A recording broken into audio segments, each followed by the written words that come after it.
자, 사랑 얘기에 나왔는데 여러분 그러면 사랑이 뭔지 아시나요?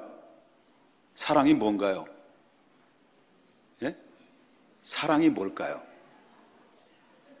사랑 누가 말했나 그거요? 사랑이 무엇냐고 물으신다면 눈물의 씨앗이라고 말하겠어요. 눈물의 씨앗인가요? 예, 사랑이라는 이야기를 딱 하면 사랑이 뭡니까? 라고 물어보면 너무 광범위하다 보니까 사랑이 뭐라고 딱히 이야기할 수가 없죠. 알긴 아는데 사랑이 뭔지를 잘 뭐라고 이야기할 수가 없는 게 사랑일 것 같습니다. 근데 사랑이라는 것이 여러 가지 용어상이 있는데 뜻이 있는데 대표적으로 사랑이라는 건 두 가지를 꼽을 수가 있어요. 하나는 아가페적 사랑, 또 하나는 에로스적 사랑. 그러니까 아가페와 에로스의 사랑이 아마 대표적인 그런 내용으로 집약되어 있다라고 볼 수 있습니다. 그러니까 아가페와 근데 에로스라고 하는 이 사랑은 정반대의 방향을 가고 있어요. 사랑인 사랑인데 정반대의 방향으로 가고 있는데 아가페는 위에서부터 밑으로 내려오는 거예요. 근데 에로스는 밑에서 위로 올라가는 거예요. 이게 차이점이 있다라고 하는 것입니다. 여러분, 우리가 어떻게 해야만이 진리를 알 수 있고 어떻게 해야만이 하나님을 알 수가 있겠을까? 어떻게 해야만이 인생의 문제를 해결할 수 있고 인생의 삶에 그 해답을 얻을 수가 있을까요? 여러분, 그것은 아가페와 에로스, 다시 말하면 이 두 가지가 거기에 방법을 통해서 통로를 통해서 하나님의 진리와 다시 말한다면 하나님을 알 수 있는 길이 이 두 가지 방법을 통해서 알 수가 있게 된다라고 하는 것입니다. 그렇기 때문에 아가페라고 하는 것은 위로부터 주어지는 계시를 받아들이는 것이다라고 말한다고 한다면 바로 이 에로스라고 하는 것은 인간 스스로 진리를 찾기 위해서 몸부림을 치면서 위로 올라가는 것을 이걸 가지고 에로스다 이렇게 이야기를 할 수가 있다라고 하는 거예요. 자, 지금까지 수많은 사람들이 이 아가페가 아닌 이 에로스의 사랑만을 가지고 진리에 도달하기 위해서 사람들은 그렇게 몸부림을 쳤다라고 하는 겁니다. 그런데 아무리 그 에로스의 방법을 가지고 접근해 보려고 해도 하나님의 진리를 발견할 수가 없는 거예요. 인생의 문제를 해결할 수가 없는 거예요. 그 대표적인 종교가 바로 불교라는 종교입니다. 여러분, 불교라는 종교의 특징은 바로 뭐냐면 구원의 주체인 것은, 구원의 주체라고 하는 것은 하나님이 아니라 자기 자신이 구원의 주체예요. 그렇기 때문에 자기 스스로 진리를 찾기 위해서 그 인생의 문제를 의미를 얻기 위해서 자기 스스로 무던히 노력을 하죠. 무던히 노력을 하게 되고 그러다 보니까 어떻습니까? 출가를 하게 되고 고행의 길로 걸어가게 되는 거죠. 그렇지만 결국은 인간은 그 진리에 도달할 수 없기 때문에 결국 어떻습니까? 깊은 갈등과 좌절의 늪에 허덕일 수밖에 없는 상황에 놓이게 된다. 그래서 하루아침에 이 문제를 풀 수가 없기 때문에 아무리 풀려고 해도 답을 얻을 수 없었기 때문에 이것이 바로 오랜 세월이 걸린다고 해서 그래서 나온 설이 뭐냐면 윤회설이라는 게 나온 거예요. 여러분, 그렇지만 기독교는 반대예요. 반면에 기독교라는 것은 어떤 종교냐면 아가페의 종교입니다. 그렇기 때문에 불교는 인간 스스로 진리를 찾기 위해서 자꾸 위로 올라가려고 하는 것이지만은 이 아가페는 기독교의 진리는 기독교의 진리 대신 하나님께서 인간에게 먼저 다가오신 거예요. 이게 기독교예요. 그렇기 때문에 우리 인간은 다만 자기 가능성을 부정하고 죄인임을 고백하고 그리고 하나님의 다가오심을 믿음으로 수용하는 거예요. 거기에 찾아오신 결과가 뭘까요? 정말 위에서 찾아오시는 하나님의 사랑으로 우리에게 다가오신 그분을 나를 부인하고 나는 죄인임을 고백하고 주님을 받아들이는 순간, 그 순간에 찾아온 내 심리적 변화가 바로 뭐냐? 그게 바로 뭐냐고 말한다면 이 공통적인 사람들의 모습들입니다. 감사와 기쁨이에요. 정말 예수 그리스도를 참된 진리를 통해서 예수 그리스도를 만나고 하나님을 만난 사람들은 그들의 공통적인 그 심리적 변화는 바로 뭐냐면 그 안에 감사가 있어요. 그 다음에 뭐가 있을까요? 기쁨이 있어요. 그리고 은혜와 평강이 있는 거예요. 그래서 예수 그리스도를 믿고 난 다음에 당신의 심적 변화는 어떤 변화입니까? 라고 물어보면 환경과 상관없어요. 환경과 상관없이, 조건 합부에 상관없이 내 안에 뭐가 있다는 거예요? 감사가, 기쁨이, 은혜와 평안이 있습니다. 이런 고백이 나온다고 한다면 이 사람은 진정으로 바로 하나님을 그리스도 안에서 만난 사람들이라고 이렇게 증언할 수가 있다라고 하는 것입니다. 여러분 안에는, 여러분 마음 안에는 감사와 기쁨과 은혜와 평안이 있습니까? 그렇다면 여러분 그리스도인의 하나님의 자녀임을 증명해 줄 수 있는 그런 모습이다라고 볼 수 있다라고 하는 것이죠. 예를 들어서 이거예요. 아가페 사랑이 뭐냐? 바로 어른하고 아이하고 대화를 나누는데, 어른하고 대화를 나누는데 한 아이는 바로 우리 손자처럼 그 주원이가 말 배운 지 작년에 말 배웠는데 지금은 더 잘해요. 근데 말을 하는데 저는 나이가 먹었잖아요. 그럼 이 아이와 소통을 하려면 어떻게 해야만 소통을 해야 됩니까? 이 아이가 어른이 돼가지고 수준을 높여서 말을 해야 되나? 아니면 나이 먹은 내가 이 아이의 수준을 낮춰서 바로 이 아이에게 말을 해서 접근해서 대화가 될 수 있도록 이야기해야 되나? 어떤 게 맞을까요? 제가 내려와야지. 이야기가 대화를 나누려면, 그렇지 않으면 얘가 이놈이 나하고 안 놀아줘. 교회에 오면 쳐다보지도 않아. 나쁜 놈 새끼가. 그래서 결국 어떤 만나면 로봇도 사달래. 근데 대화를 나눌 때 이 아이하고 대화가 소통이 될 수 있는 방법은 이 아이가 어른이 돼서 되는 게 아니라 내가 아예 이 아이처럼 수준으로 내려와서 이 아이를 품고 이 아이의 입장에서 이야기를 들어주고 이야기를 해줘야만이 모든 대화가 이루어진다는 거죠. 그런데 이 아이가 어른이 되려는 거예요. 어른이 돼가지고 할아버지가 이야기했는데 그러시구는, 그렇구나, 아이고 이렇게 한다면 싸가지 없는 거죠.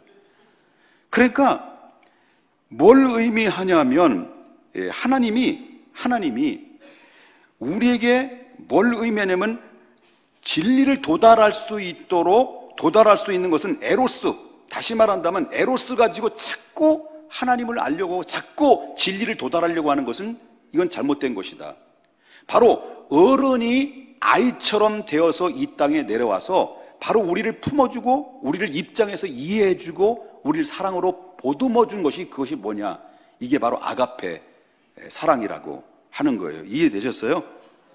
좀 이해되셨습니까? 자, 이 아가페 사랑을 가장 잘 나타내 준 게 뭘까? 그게 바로 뭐냐면 십자가입니다. 여러분, 이 십자가 사건은 어떤 사건일까요? 이 십자가 사건이라고 하는 것은, 십자가의 사건은 하나님께서 하늘에서 내려보내신 메시아를 사람들이 죽인 사건이에요. 누가 죽였다고요? 사람들이 죽인 사건이에요. 누구를? 하늘에서 하나님께서 메시아를 내려보낸 그 메시아를 사람이 죽인 사건이, 그게 십자가의 사건이라는 거죠. 여러분, 우리 모든 인간은 사실상 죄인이기 때문에 결국 모든 인간은 십자가에 못 박혀 죽임을 당할 큰 죄인들이에요. 누구든지 예외 없어요. 이 지구촌에 살고 있는 수많은 사람들이 살고 있지만은 누구도 예외 없이 죄악에서 벗어날 수 없는 존재들이라는 거예요. 그럼에도 불구하고 이 죄인들을 위해서 하나님께서는 그 소중한 아들까지 보내주셨습니다. 그리고 우리를 사랑하시고, 그리고 우리를 용서하시고 긍휼을 베풀어 주신 그 하나님의 사랑이 그 동시에 거기에 모든 것을 보여주는 사건이, 그게 바로 십자가의 사건인데, 그러므로 십자가는 가장 자격 없는 우리에게 허락하신 가장 위대한 선물이 바로 십자가의 사건이라는 것을 성경에서 바울을 통해서 말해주고 있다라고 하는 것입니다. 그렇지만요, 이렇게 십자가의 위대한 선물이라고 이야기를 해도 불구하고 십자가는 어떤 사람에게는 우리에게 구원을 허락하는 위대한 선물이라고 생각하는 사람이 있는가 하면, 또 어떤 사람은 십자가는 가장 약하고 또 어리석고 미련한 사람들이 믿는 자들의 모습이다라고, 어리석고 미련한 사람이라고 평가하는 사람들도 있습니다. 이 세상은 두 분류로 나눌 수 있어요.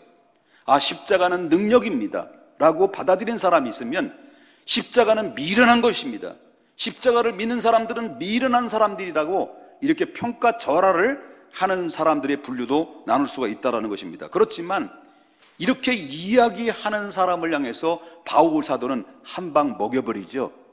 그 바울 사도는 그 한 방 먹여주는 그 말씀이 바로 뭐냐면, 저와 여러분이 함께 읽었던 18절에 나오는 말씀입니다. 그 18절에 뭐라고 얘기가 나옵니까? 십자가의 도가 멸망하는 자들은 뭘로 여긴다는 거예요? 미련한 것으로. 그 다음에 구원을 얻는 우리에게는 십자가의 도를 뭘로 받아들인다는 거예요? 하나님의 능력으로 받아들인다는 거죠. 여러분들은 십자가의 도를 미련하게 보입니까? 하나님의 능력으로 보이십니까? 대답이 없는 것을 보니까 미련하게 보이는 것으로 생각하는 것 같은데요. 다시 한번 물어보겠습니다. 여러분은 십자가의 능력이, 여러분들은 십자가의 도가 하나님의 능력으로 보이는가요? 미련하게 보이는가요? 예, 그렇습니다. 그렇다면 십자가의 도가 뭐냐? 십자가의 도는 어떤 사람은 미련하게 보기도 하고 어떤 사람은 능력으로 보는데, 우리가 바라보는 십자가의 도, 우리가 바라보고 우리가 능력으로 바라보는 십자가의 능력, 그건 뭐냐? 그 십자가의 도가 뭐냐라고 그럴 때 세 가지의 핵심이 복음의 메시지에 들어있어요. 그게 바로 뭐냐면, 모든 사람이 죄인이며 그 우리의 자기의 힘으로는 구원을 얻을 수 없다는 것이죠. 그 다음 두 번째는, 하나님께서 그 아들 되신 예수 그리스도를 인간으로 보내주셔서 우리를 대신해서 십자가에 대속해 주셨다는 거죠. 그 다음에 세 번째, 하나님께서는 그 십자가에 못 박혀 죽으신 그 예수 그리스도를 죽은 자 가운데서 그를 다시 살려내셔서 부활의 첫 열매가 되셔서 바로 하나님 우편에 올려보내셨다는 거예요. 다시 끌어올리셨다는 거예요. 그리고 나서 그 예수를 마지막 날에 다시 보내주실 것이다. 이게 바로 뭐냐면 성경의 엑기스예요.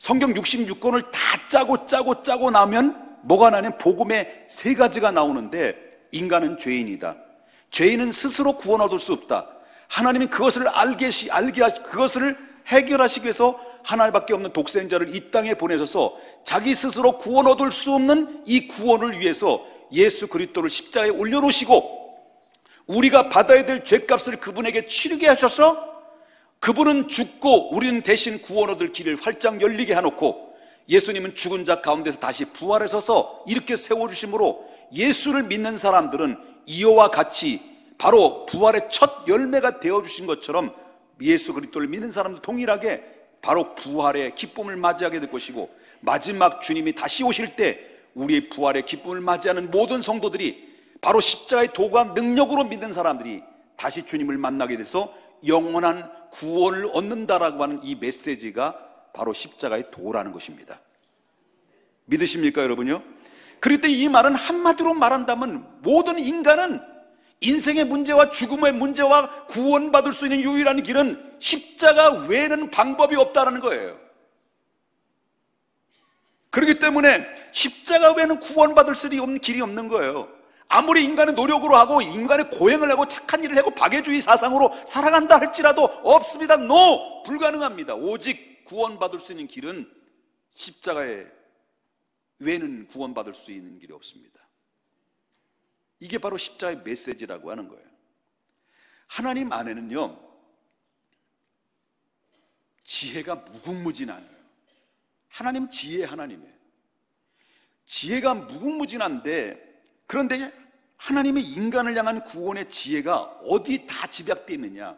하나님의 지혜는 무한대의 지혜를 가지고 있는 이 지혜를 짜고 함축되어서 집약된 게 바로 뭐냐면, 그게 바로 뭐냐면 십자가 속에서 다 압축되어 있다는 거예요.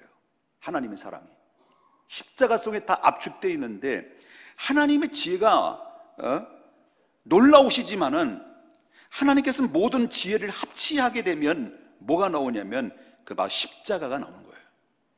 그래서 하나님의 지혜와 상반되는 게 뭘까? 하나님의 지혜와 상반되는 게 뭘까? 그거는 바로 세상의 지혜예요. 여러분, 하나님께서 인간에게 지혜를 주셨기 때문에 그 인간에게 받은 이 지혜는 결단코 나쁜 게 아니에요. 인간은 결국 지혜를, 하나님이 허락하신 이 지혜를 가지고 이 세상에 살아가고 있는 거예요, 지금 오늘날 이 시대에. 그런데 인간의 지혜는요, 아무리 지혜롭다 할지라도 인간의 지혜는 한계가 있는 거예요. 한계가 있습니다. 그렇기 때문에 하나님의 지혜는 너무나도 높아서 인간의 지혜와 비교할 수가 없는 거예요. 그러므로 인간의 지혜는 하나님의 지혜 앞에 그 지혜를 따라가야만이 거기에 길이 있고 뜻이 있고 성공의 비결이라고 하는 것입니다. 그런데 인간들은 뭐예요? 그 인간의 지혜는 너무 자기 자신을 너무 높이다 보니까 결국 하나님의 지혜를 무시하게 되고, 지혜를 무시하게 되면 하나님께서 그 하나님의 지혜와 인간의 지혜가 바로 어떻습니까? 대립 상태가 이루어지게 된다는 거죠. 그래서 인간이 가장 그때 당시에 자랑거리가 세 가지 자랑거리가 있었어요. 고린도 교회를 향한 편지를 띌 때 그때 당시에 세 가지 자랑거리가 있는데 그것이 바로 뭐냐면 법률과 군대를 묘사하는 로마의 힘, 그걸 자랑했어요. 그 다음에 율법을 통한 유대인의 종교의 힘이 있었어요. 그 다음에 철학을 통해서는 지식의 힘, 그게 철학, 지혜를 추구하는 철학의 힘이 있었어요. 그 세 가지가 하나님께서 인간에게 주어진 가장 위대한 시스템이에요. 하나님 주신 거예요. 이게 세상의 지혜라고 하는 것이죠. 그런데 이 세 가지를 가진 사람들이 십자가를 어떻게 바라봤냐는 거예요. 그때 당시 로마의 힘, 종교의 힘, 철학의 힘, 지식의 힘, 이 모든 세 가지를 통해서 함축적인 세상 지식을 통해서 십자가를 그때 당시 어떻게 바라봤느냐. 하나님이 광활한 그 아가페적 사랑을 십자가로 함축시켜서 하나님의 구원을 이루어놓으신, 그 구원의 길을 열어놓으신 그 십자가의 그 오묘한 진리를 향해서 그들은 로마의 힘, 종교의 힘, 철학의 힘으로 십자가를 어떻게 평가를 했느냐라고 하는 겁니다. 자, 23절을 보겠습니다. 자, 다 같이 읽어보겠습니다. 시작. 우리는 십자가에 못 박힌 그리스도를 전하니 유대인에게는 꺼리끼는 것이요 이방인들에게는 미련한 것이로되. 자, 로마인들에게는 십자가를 뭘로 봤느냐? 부끄러운 거로 봤어요. 그때 당시에 로마는 바로 가장 흉악한 죄인들을 사형시킬 때 뭘로 올려놓냐면 십자가라는 형틀에 올려놓고 사형을 시켜버렸어요. 그런데 두 번째는 유대인으로 볼 때 그 십자가는 뭘로 보느냐면 한마디로 말하면 꺼리끼는 거예요. 아니, 예수가 정령 메시아라며, 아니 메시아라고 한다면 십자가 내려와야지, 내려와서 로마를 부숴버리고 결국 유대인의 왕국을 세워야지, 아니 저렇게 처참하게 죽는 사람이 어떻게 메시아라고 볼 수 있느냐라고 하면서 바로 유대인들의 입장에서 볼 땐 십자가를 꺼리끼는 것으로 봤다. 그 다음에 세 번째, 헬라인의 지식계통의 사람들은 십자가를 어떻게 봤느냐? 미련한 것으로 봤다는 거예요. 불멸의 하나님이 어떻게 인간이 될 수 있단 말이냐? 하나님이 어떻게 죽을 수 있단 말이냐? 죽는다면 인간이지 그게 하나님이냐? 라고 하면서 철학적 논리를 가지고 십자가는 모순이고 말도 안 되는 궤변에 불과하다라고 이렇게 이 철학적 논리로 그 십자가의 도에 대해서 평가절하를 했다는 거예요. 사실상 바로 아까도 말했지만 로마의 힘이나 종교의 힘이나 아니면 지식의 철학의 힘도 모든 것이 하나님이 주신 선물의 시스템에 속해 있는 것인데 사람들은 너무 교만해서 그 십자가에 대해서 뭐라고 생각하느냐면 이 부끄러운 것으로 생각하고 미련한 것으로 생각하고 바로 꺼리끼는 것으로 생각했다라고 하는 거예요. 그때 당시. 그러나 바울은 여기에 대해서 한마디 딱 던집니다. 그렇게 부끄럽게 여기고 꺼리끼게 여기는 그들을 향해서 한마디 던지는 것이 바로 뭐냐면 21절에 나오는 말씀이죠. 21절. 아무리 세상에 지식이 있고 지혜로 있다 할지라도 어떻다라는 거예요. 자, 하나님의 지혜에 있어서 그 다음에 뭐라고 얘기해요? 이 세상이 자기 지혜로 누구를 알지 못한다는 거예요? 하나님을 알지 못한다. 죽었다 깨나도 하나님을 알 수 있는 비결, 진리에 도달할 수 있는 비결은 세상의 지식, 자기의 지식으로, 자기 지혜로 하나님을 절대 모른다는 거예요. 이게 바로 인간의 힘, 인간의 지혜, 인간의 종교는 이것 가지고 절대 진리로 도달할 수 없는 것인데 결국 실패할 수밖에 없다는 것입니다. 이게 바로 인간의 지혜의 한계라고 하는 것입니다. 바울은 왜 이런 이야기를 했을까요? 이야기를 한 이유가 뭘까요? 고린도 교회 안에는요, 많은 싸움이 있었어요. 교회는 싸운다고 그래, 안 싸운다고 그랬어요? 교회는 싸울 수밖에 없어요. 왜? 다양한 사람들이 모여지기 때문에 싸울 수밖에 없습니다만, 그러나 여기엔 성숙한 교회냐 성숙하지 못한 교회냐라는 여기서 판가름이 나는 것이지, 교회는 어쩌면 시끄럽게 돼 있습니다. 예외는 있습니다. 평택중앙교회. 자, 바울은 왜 이런 말을 했을까요? 아까도 말했지만 고린도 교회에는 많은 어려움이, 시끄럽고 싸움이 있었어요. 분쟁이 있었다는 거죠. 근데 고린도 교회의 성도들이 무엇 때문에 서로 싸웠느냐? 싸운 이유가 뭐냐? 딱 세 가지예요. 아까도 얘기한 것처럼 세 가지인데, 그것이 바로 뭐냐면 내가 너보다 먼저 믿었다는 거예요. 그 다음에 내가 너보다 믿음이 좋다는 거예요. 내가 너보다 똑똑하다는 거예요. 이게 바로 뭐예요? 힘, 종교, 지식. 고린도 교회 안은 이 세 가지를 가지고 내가 너보다 그러면서 교회 안에서 내가 누군 줄 아냐? 내가 왕년에 그랬다는 거예요. 그래서 더 이상 저는 앞으로 부파공작원 출신이라는 얘기를 안 하기로 했어요. 내가 너보다 먼저 믿었다. 내가 누군 줄 아냐? 토종이다, 토종. 너는 누구냐? 잡종이 아니냐? 뭐 등등. 이렇게 자랑하는 사람들이 판을 쳤다는 거예요. 그럼 이것은 뭐냐면, 우리들도 싸우는 이유는 오늘 현대 교회 안에서 다툼이 있고 분쟁이 일어난 것은 그때 당시 고린도 교회 시절이나 오늘 이 시대나 똑같다는 거예요. 뭐의 문제예요? 세 가지 문제. 세 가지 문제가 뭡니까? 헬라의 지혜, 너보다 똑똑하다 나는. 그 다음에 종교의, 유대의 종교, 내가 너보다 더 잘 믿는다. 그 다음에 로마의 힘, 내가 너보다 힘이 더 많다. 그거예요.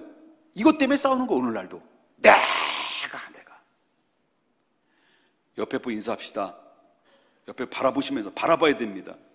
나만 바라봐 하면서 야, 오늘따라 아름답습니다. 오늘따라 왜 이렇게 멋있습니까? 인사하는 거예요.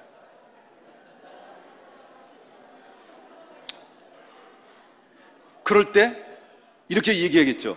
내가 한 인물 하시죠. 뭐 이렇게 얘기하는 게 아니라 그때 당시에 그렇다는 거예요. 내가 한 인물 하지 뭐. 내가 좀 알지. 내가 교회에서 좀 영향력 있지. 이랬다는 거예요. 그럴 때 우리는 어떻다라는 거예요? 정말 성숙한 사람은 내가 한 인물 하지 라고 하면은 한번 옆에 분 인사합시다. 다 주님의 은혜입니다. 그리고 또 한번 인사합시다. 의수를 잠깐 빌렸습니다.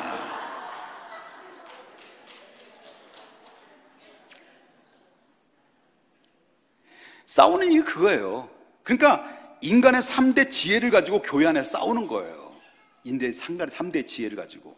그러니까 이것을 따지고 보면 하나님의 지혜가 아니라 세상의 지혜를 가지고 생각하고 말하고 행동하는 것, 그것 가지고 싸우는 것이다라는 거죠. 그러면서 고린도 사도 바울은 전도의 예를 통해서 바로 우리에게 설명을 해줘요. 그래서 하나님의 지혜를, 인간의 지혜를 대조를 하면서 오늘 이렇게 바울 사도는 이야기를 하는데, 한번 21절 중반절부터 한번 보겠습니다. 죽었다 깨나도 세상의 지식 가지고 누굴 모른다는 거예요? 하나님을 모른다. 그 다음에 뭡니까? 하나님께서는 전도에 미련한 것으로 믿는 자들을 구원하시기를 기뻐하셨다. 자, 하나님이 전도를 할 때 사람들이 생각하는 세상적인 지식 방법 가지고 접근해서 전도했다는 겁니까? 미련한 방법을 가지고 전도했다는 겁니까? 미련한 방법 가지고 전도했다는 거죠. 여러분, 전도 그러면 이런 얘기죠. 우리 새생명 축제가 이제 얼마 안 남았잖아요. 전도 그러면 나가서 우리는 또 전화해야 되잖아요. 전하면 전단지를 들고 갈 수도 있고 자, 예수 믿고 구원 받으세요, 예수 믿고 천국 가십시다 라고 얘기하면 여기에 사람들이 반응이 있을 거 아니에요. 저도 신학교 때 다녔을 때 막 가슴이 불이 탔을 때는요, 서울 전철에서 수원 전철까지 전철을 타고 노란 그 띠 둘렀잖아요. 노란 띠. 그 주 예수를 믿어라. 옛날 그 생각나잖아요. 여기 빨간 십자가 달고 주 예수를 믿어라. 아무 신학대학교. 그렇게 하고, 그리고 우리 영암 그 부흥 선교단인데 거기에서 훈련을 시켜가지고 혼자 전철 한동이 뭐야? 한동? 예? 네, 그런 거 있어요. 그 하나씩 맡아서 가는 거 전도하는 거예요. 근데 들어갔는데 자신이 없는 거예요. 용기가 안 나는 거예요. 얼마나 제가 여러분 낯가리가 심합니까? 부끄러움도 많이 있고 소심하고, 예? 지금 강단에 울렁증도 있고. 그런데 그때 막 기도하고 그 전철에서 외친 거예요. 막 손을 들고 막, 그때 눈에 뵈는 게 없더라고요. 여러분, 주 예수 그리스도를 믿어야 됩니다. 주 예수 그리스도만이 우리를 구원할 자이고, 여러분 그리스도를 믿음으로 말미암아 구원받아야 됩니다 라고 막 핏대를 올리고 막 전했더니요, 그 다음에 점점 제가 소리가 줄어들어요. 그러면서 쪽팔려고 금방 나왔어요. 그 왜 나왔느냐 라고 했을 때, 거기에 전했을 때 사람들의 눈초리 반응을 봤어요. 근데 거기에 참 바라보는 사람 중에서 참 저분은 참 대단한 분이다, 대단한 용기다라고 존경하는 눈초리로 바라보는 사람이 있는가 하면, 어떤 사람은 이렇게 보는 사람도 있고요, 거기서 툭툭 튀어나오는 말도 있어요. 사람 중에서, 앉아있는 사람 중에서 툭툭 튀어나온 말이 뭐냐면, 전도를 왜 저런 방법으로 해야 되느냐 이거예요. 굳이 왜 저런 방법으로 해야만 되냐. 그러니까 그런 방법도 아니라 다른 좀 미개한 방법을 이렇게 사용하느냐는 거죠. 그러면서 나한테 막 그러는 거예요. 당연히 왜 이렇게 이런 식으로 전도를 하느냐. 그러면서 꼭 하는 얘기가, 입을 째야 돼. 하여튼 뭐라고 하느냐면, 나도 교회를 다니는데, 차라리 그런 얘기만 안 했으면 좋겠는데, 나도 사실상 교회 다니는데 왜 전도를 이런 방법으로 하느냐라고 이렇게 이야기할 때 제가 기운이 쫙 빠지더라고요. 그래서 나왔어요. 그 사람들 기다려가지고, 같이 나오면서 기다려가지고 불러요. 당신 말이야 교회 다니는 사람이야? 콱! 하려고 하다가 무서워가지고 제가 못했습니다. 교회를 다닌다고 하는 사람이 더 핍박이 있는 거예요. 아니, 전도의 방법이 그 방법밖에 없냐, 미개한 방법을 이렇게 사용하느냐 라고 이렇게 한다는 거예요. 그래서 전도는 미련한 것이다. 전도해봐야 안 될 것이다. 전도는 시대에 뒤떨어진 거다.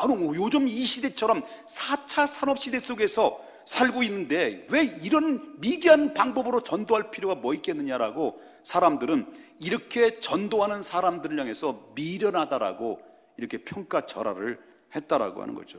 이런 말을 하는 사람들의 사고는 어떤 사고일까요? 여기에 무슨 사고가 들어있을까요? 하나님의 지혜가 들어있는 사고일까요?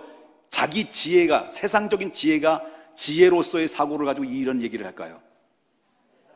그렇습니다. 세상적인 지혜의 관점에서 이 전도하는 모습을 미련하게 보는 거죠. 그때 당시도 그렇다는 거예요. 그러나 전도라는 것은요, 미련하게 보이지만은 그건 바로 하나님의 능력입니다. 하나님의 능력으로 봐야 된다는 거예요. 그렇기 때문에 전도는 주체는 내가 아니라는 걸 알아야 됩니다. 여러분, 내가 나가서 나의 공교한 말로 사람들에 전한다고 해서 믿어지는 게 아니라는 거예요. 내 힘으로 믿을 수 없고 내 힘으로 전할 수도 없는 게 이 전도예요. 그렇기 때문에 내가 말을 잘하거나 내가 말을 잘하기 때문에 저 사람이 주님을 믿겠지? 내가 이 말을 논리적으로 잘하기 때문에 저가 예수 그리스도를 믿고 예수님께 돌아오겠지라는 이런 생각을 가지고 있다는 거죠. 그러나 하나님의 명령에 따라서 자기 자리에 서 있을 뿐이지, 바로 주님의 복음을 전하는 것 뿐이지, 사람들에게 미련하게 보이더라도 저는 전화하겠습니다라고 전할 때 거기엔 뭐가 나타나냐면 하나님의 역사가 나타났다는 거예요. 그게 우리의 생각과 하나님의 생각이 다르다는 거죠. 예를 들어서 보면요, 아브라함 보십시오. 아브라함에게 하나님이 순종을 요구해요. 순종을 요구하는데, 아브라함아, 너는 독자 아들 이삭을 저 모리아의 산에 뭘 드리라는 거예요? 뭘로 드리라고? 번제물로 드리래. 자, 그렇다면 아브라함의 그 아들을 마치 구약의 제사법으로 말한다면 그 돌단을 쌓고 나무를 쌓고 그 위에 포박을 하고 그리고 칼로 찔러서 각을 떠가지고 불러서 태워서 자기 아들을 바치라는 거예요, 하나님이. 그럼 우리가 입장에서 보자는 거예요. 그럼 하나님이 참 유식하신 분인가요? 무식하신 분인가요? 아니, 그렇게 별로 어려운 질문 아니에요. 아니, 솔직하게 얘기합시다. 우리 입장에서, 우리 지혜로 생각해보자는 거죠. 자, 이렇게 요구를 하실 때 하나님이 유식한 방법으로 요구하시는 거예요? 무식한 방법으로 요구하시는 거예요? 다시 성경적으로 미련한 방법이에요? 미련한 방법이에요? 미련한 방법이에요. 또 하나님의 그 요구는 인격적이에요? 비인격적이에요? 비인격적이에요. 이해할 수 없어. 납득할 수 없어. 근데 우리 지식으로는 그런 거예요. 우리 지식으로는 그런데 하나님의 지혜 입장에서 볼 땐 그게 아니라는 거예요. 그의 믿음을 보시고 그의 순종을 보시고자 하는 하나님의 의도 속에 그 순종의 행위로 인해서 그가 어마어마한 아브라함의 복을 주시고자 하는 하나님의, 사람들이 이해할 수 없고 납득할 수는 없는 하나님의 지혜가 거기에 함축되어 있었다는 거예요. 전도의 방법도 우리의 생각과 사고로 되는 게 아니라 우리는 나가서 전하면 구원을 하고 저들이 예수 믿고 안 믿고는 누구의 권한이라는 거예요? 하나님의 고유의 권한이라고 하는 거예요. 믿습니까? 교회라고 하는 것은 에클레이시아라는 거죠. 무엇으로 통해서 부름을 받다라는 거예요. 바로 교회 성도라는 것은 바로 뭘 의미하냐면 세상으로부터 따로 말하면 불러냄 받은 사람들이죠. 우린 그런 사람들이라는 거죠. 그렇기 때문에 세상의 지혜로부터 부름받아서 하나님의 지혜를 얻은 사람들이 교회 안에 공동체 속에 살아가는 저와 여러분입니다. 그래서 여기 안에서 그리스도 안에서 모여진 이 공동체를 뭐라고 말하냐면 세상의 지혜로서 얻어진 사람이 아니라 하나님의 지혜를 공급받는 이 공동체를 가지고 뭐라고 말하면 영적인 공동체다, 이렇게 얘기를 합니다. 그리고 여기는 세상적인 공동체가 아닙니다. 영적인 공동체라는 것을 성경에서 말해주고 있다라고 하는 거예요. 믿습니까? 그리고 진정한 교회는 하나님의 지혜를 소유하고 십자가의 원리로 살아야 된다는 거예요. 그래서 그때 당시 고린도 교회 안에는 하나님의 지혜로 구원을 받아서 성도로 부름을 받았지만은 그러나 아직도 세상의 지혜와 생각으로 사로잡혀서 결국 교회를 막 움직이려고 하는 사람들이 있기 때문에 결국 교회는 파벌이 생기게 됐다는 거죠. 그렇기 때문에 교회 안에는 인간의 지혜가 하나님의 지혜보다 앞서면 안 돼요. 그래서 교인은 됐지만 아직까지도 인간의 지혜를 버리지 못하고 그 기준에서 벗어나지 못함의 까닭에 바로 영적 어린아이 수준에서 벗어나지 못하는 사람들이 많이 있어서 이 영적 수준을 가지고 있는 어린아이 수준을 가지고 있는 사람들이 교회에 자주지하다 보니까 결국 어떻습니까? 교회가 파벌이 생기고 분열이 생기는 이 사례들이 발생하는 원인이 되고 말았다라고 하는 것입니다. 이 마지막 시대가 되면 점점 이 문제는 심각해지게 될 것이다라고 하는 거죠. 교회가 세상을 변화시킬 능력이 없어지게 될 뿐만 아니라 바로 세상의 방법을 사용하기 때문에 결국 교회 안은 무기력해지게 되고 그다음에 세상을 닮아가기 때문에 빛과 소금의 역할을 감당하지 못하게 되는 원인이 된다. 그렇기 때문에 우리는 날마다 여러분 어떻게 살아야 됩니까? 여러분 찬송가도 십자가 단단히 붙잡고, 그 다음에 뭐예요?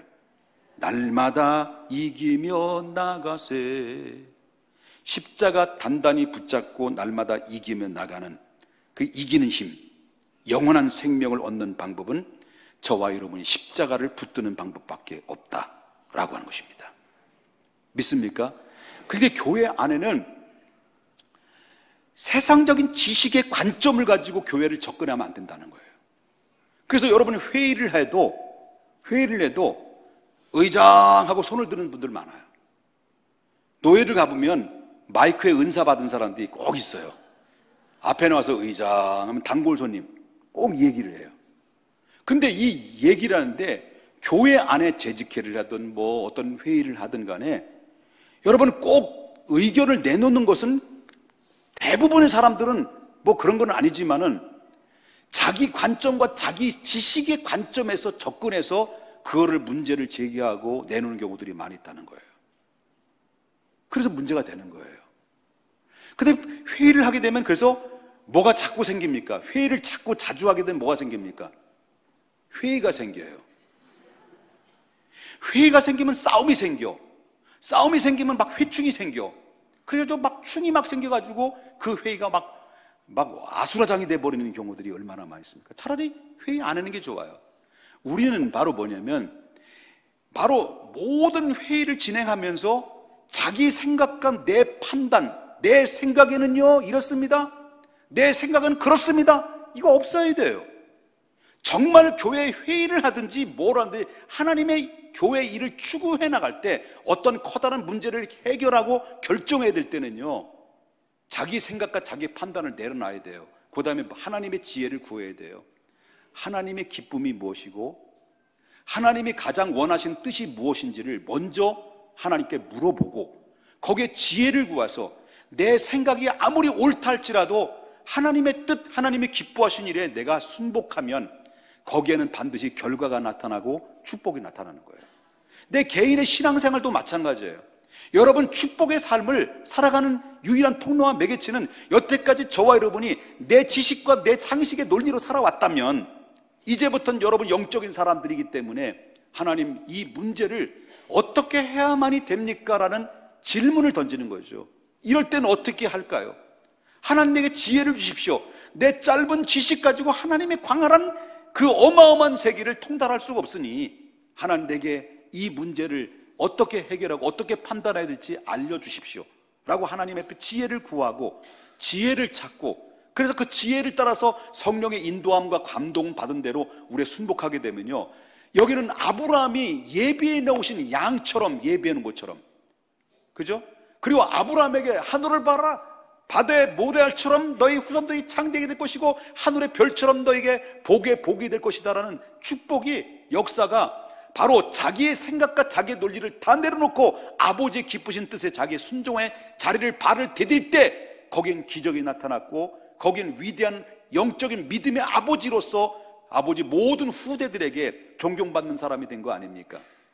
그렇기 때문에 사랑하는 여러분 이 세상은 지식이 아무리 넘고 아까 로마의 힘, 종교의 힘, 철학의 힘이 아무리 광활한 힘을 가지고 있다 할지라도 하나님의 지혜를 능가할 수가 없는 거예요. 그렇기 때문에 우리는 하나님 앞에 겸손히 낮아지는 마음으로 내 생각에는 아니라 주님이 원하시는 뜻이 무엇인지를 하나님 앞에 먼저 물어보고 주님이 우리에게 이렇게 감동을 주셨습니다라고 이야기하고 나누고 결정할 때 그 교회는 건강한 교회가 되는 것이고 건강한 사회가 되는 것이고 건강한 가정과 건강한 자녀들이 이 안에서 성장되는 것입니다. 이 놀라운 십자가의 은혜가 여러분의 가정에 넘쳐주시기를 주님의 이름으로 축복합니다. 기도하겠습니다.